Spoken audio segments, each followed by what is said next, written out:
पंजाब और खैबर पख्तूनख्वा में धुंध ने सब कुछ धुंधला दिया। हद निगाह कम होने से ट्रैफिक हादसात में इजाफा। सादिकाबाद जमालुद्दीन फाली के करीब धुंध के 22 बस हादसे का शिकार 3 अफराद जाँ बहक और 15 से जायद जख्मी हो गए। Motorway M1 Peshawar toll plaza से सुआबी इंटरचेंज, M2 लाहौर से हिरन मीनार तक बंद। लाहौर से आलकोट मोटरवे पर भी ट्रैफिक मुअत्तल।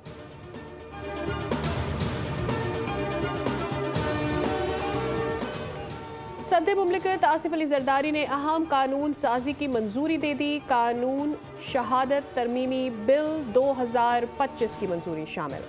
King Hamad university of nursing and associated medical sciences bill 2025 की तौसीक भी कर दी।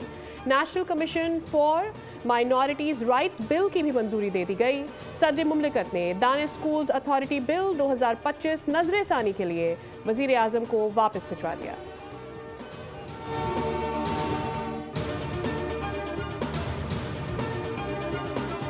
पाकिस्तान सिडनी में होने वाले घिनौने हमले की मजम्मत करता है। पाकिस्तान मुतासरा खानदानों से ताज़ियत और जख्मियों की जल्द सेहतयाबी के लिए दुआ गो है।